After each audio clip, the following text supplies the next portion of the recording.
A linha Galaxy S10 celebra 10 anos da mais importante linha da Samsung, com mais novidades em relação ao antecessor do que nos acostumamos a ver nos últimos anos. O que nos leva à questão: são boas inovações ou são apenas perfumaria para nos levar a crer que temos mudanças? O número de câmeras aumentou, mas será que isso leva a melhores fotos?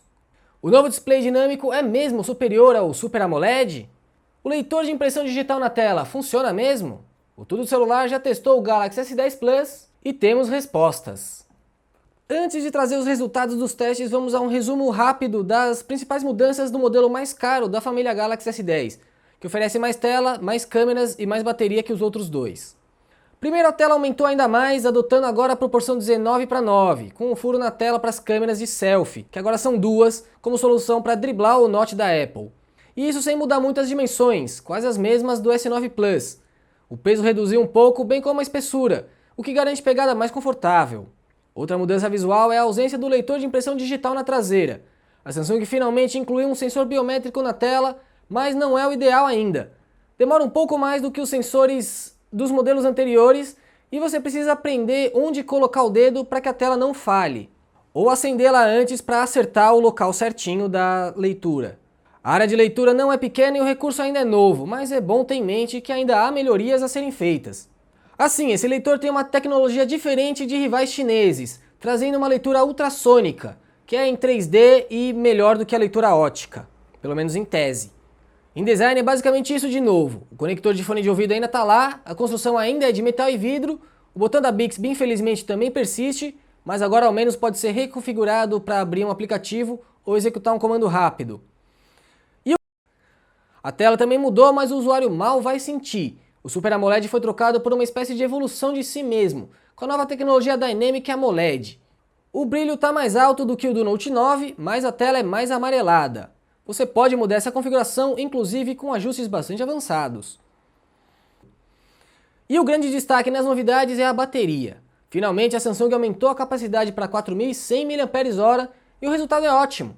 Foram 19 horas e meia no teste do Tudo Celular, tempo que rivaliza com o Huawei Mate 10 Pro e fica próximo do OnePlus 6T também. Os três melhores flagships em autonomia que testamos até hoje. Em recursos, o dispositivo tem agora o que a Samsung chama de recarga reversa. Sem nenhum tipo de cabo, você vai poder carregar outro smartphone ou dispositivo com suporte ao carregamento wireless apenas encostando na parte traseira do seu S10. O hardware não é o que a maioria dos brasileiros preferia, mas entrega boa experiência. Você pode ver algumas pontuações em benchmarks na tela se gosta desse tipo de coisa, mas aqui vamos dar preferência ao uso prático. Nosso teste de velocidade foi ótimo. A fluidez da nova One UI, interface da Samsung para o Android Pie, é excelente. Mas ainda assim o flagship da sul-coreana não conseguiu superar rivais do ano passado, ficando com um total de 53 segundos na abertura de aplicativo do Tudo Celular.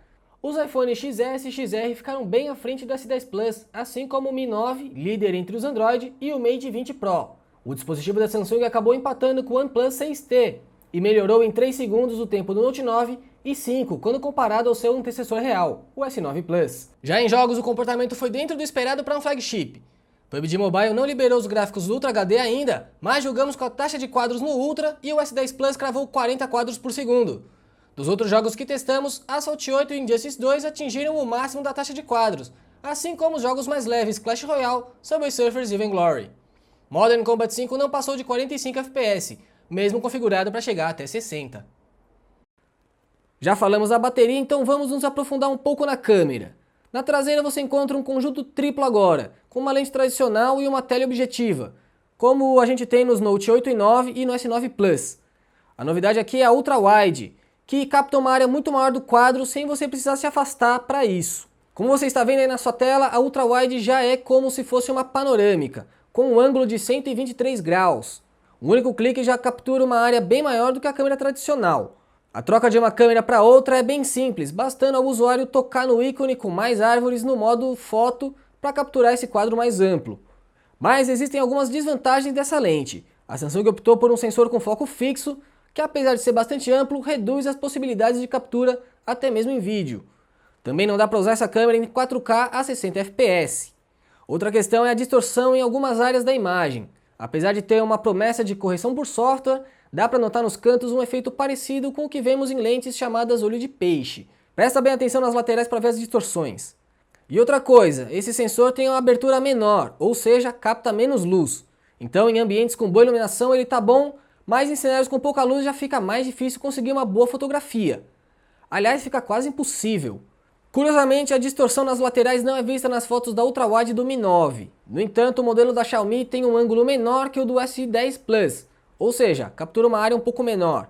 A câmera tradicional tem poucas mudanças em relação à geração passada. A abertura variável foi mantida, bem como as outras especificações. É só uma atualização de sensor mesmo.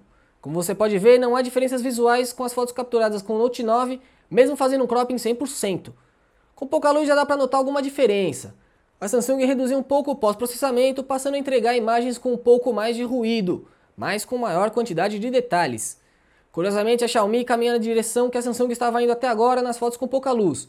Menos detalhes, mas maior nitidez, por assim dizer. Essa mudança no S10 é um começo para tentar competir com o iPhone nesse quesito. A gente já se habituou a ver imagens mais limpas e mais claras com os Galaxy à noite, mas tem muita gente que prefere as fotos mais escuras, mas mais detalhadas do iPhone. Mas o melhor caminho parece ser o do Pixel, que combina os detalhes com maior nitidez no modo escuro, não presente aqui no S10 Plus. Já as selfies, além de ganharem um sensor extra no S10 Plus, melhoraram de fato. Aquele embelezamento forçado da Samsung está bem mais suave agora e você não fica mais parecendo tanto um boneco de cera. Também dá para abrir um pouco mais o ângulo para selfies em grupo, mas a área de enquadramento não aumenta tanto quanto na ultrawide traseira.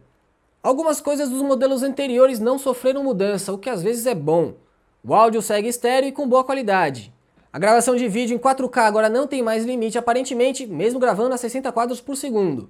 A estabilização, aliás, é ótima, competindo de igual para igual com o que vemos nos dispositivos Pixel. Gravação de vídeo do Galaxy S10 Plus em 4K com a câmera frontal, andando e segurando apenas com uma mão.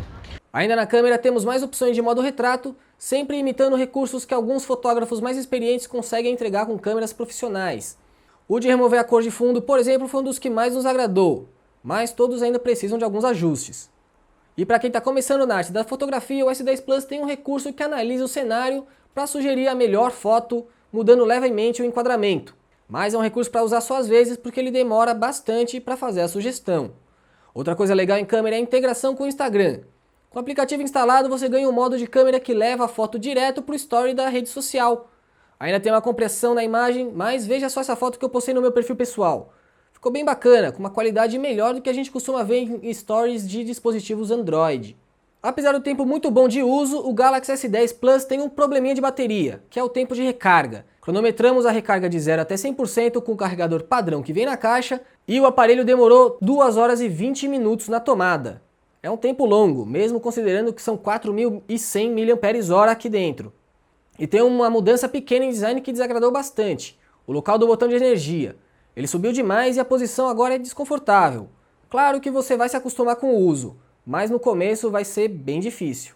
Já o buraco na tela não parece uma solução ideal para aumentar o visor. Ok que você pode selecionar os apps que quer carregados em tela cheia, mas tem casos em que o desenvolvedor não dá outra opção. Ao menos alguns estão adaptados para entregar bordas curvas seguindo a inferior, e ignorando a existência de tela em toda a área superior. A remoção do modo Pro em vídeo também não foi legal, ok que é um recurso que vai afetar pouca gente, mas a gente aqui do Tudo Celular estamos entre esses afetados. Samsung podia ao menos oferecer esse modo como opção baixável para a câmera. Outro recurso que deu adeus foi o LED de notificação. Também não afeta tanta gente, mas tem muitos usuários que dão valor a essa luz piscando para avisar que tem notificação esperando para ser conferida. Às vezes é melhor sobrar do que faltar, Samsung. O leitor de batimento cardíaco foi mantido, então por que não manter esses outros dois recursos? Foi um vacilo, hein? O Galaxy S10 é um salto maior em relação ao antecessor do que foi o S9 em comparação com o S8. Mas daí a valer a pena trocar o seu flagship do ano passado por um novíssimo já é exagero. Quem tem o modelo mais antigo já pode pensar um pouco mais.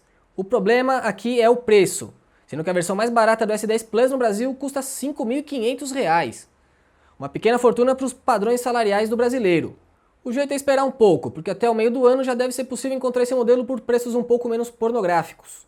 E as novidades são interessantes, então é uma geração que vale a pena pensar com carinho se você vai investir ou não. E esse é um dos melhores smartphones que a Samsung apresentou nos últimos anos, mesmo com alguns pontos fracos. Para quem quer um flagship com boa construção, câmera de qualidade e bateria para o dia inteiro, usando realmente o aparelho, esse aqui é o cara. Mas você vai ter que pagar um custo alto. Que tal então dar uma olhada no nosso review do Mi 9 antes de fechar a compra do S10 Plus? É uma opção tão boa quanto em vários aspectos, por um valor bem mais baixo. E você tem mais alguma dúvida sobre o S10 Plus? Aproveita a área de comentários aqui embaixo para fazer a sua questão, que a gente vai tentar te ajudar.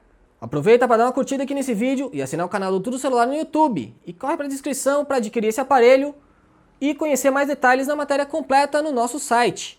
Eu sou Felipe Junqueira e encerro a transmissão. Um abraço e até a próxima.